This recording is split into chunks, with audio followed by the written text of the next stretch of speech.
Hello mga ka-Umuni, magandang araw po. Welcome sa ating YouTube channel na Umuni Cooks. Magluluto po tayo ngayon ng adobong kangkong with tofu.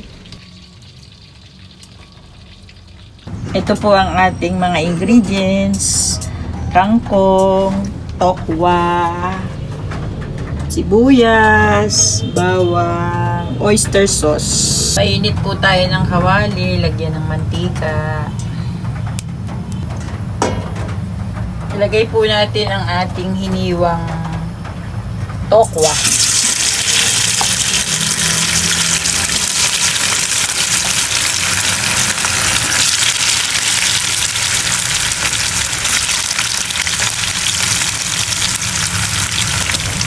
Ito-toast po natin ang ating tokwa para pagka ating inilagay sa kangkong, luto na siya.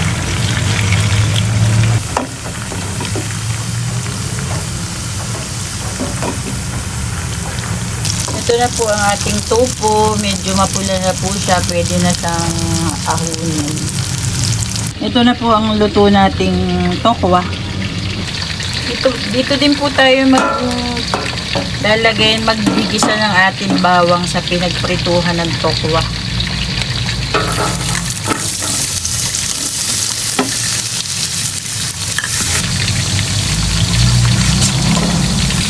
Magsiset aside po tayo ng bawang para po sa ating pang toppings. Ayan na po, kunin ko na po yung iba. Naglagay na po ako ng sibuyas para sa ating paggigisa. Susunod po natin ang ating kangkong pagka mapula na ang ating sibuyas.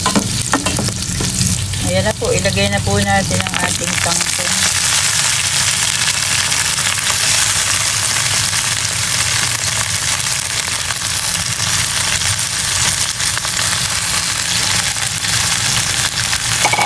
Ito na po ang ating kangkong, luto na po. Lalagay na po natin ang ating tokwa.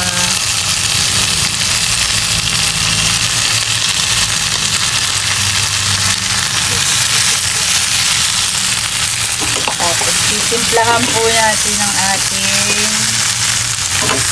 oyster sauce. Lagay na po natin ang ating oyster sauce.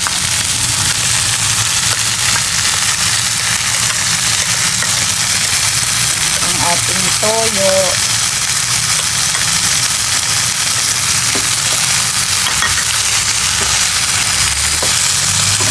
Haluin po natin.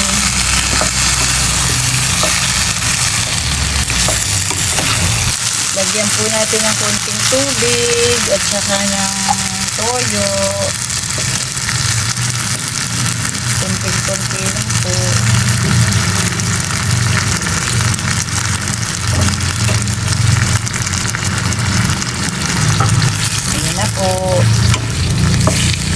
Ilalagay na po natin ang ating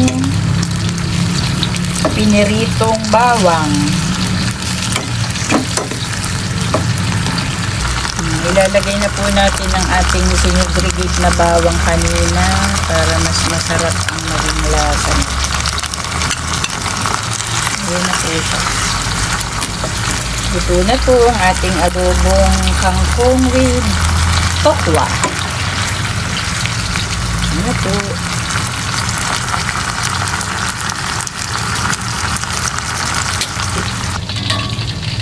Ayan na po, luto na ang ating adobong kangkong with tokwa. Sa murang halaga lang po, 60 pesos, may ulam na kayo.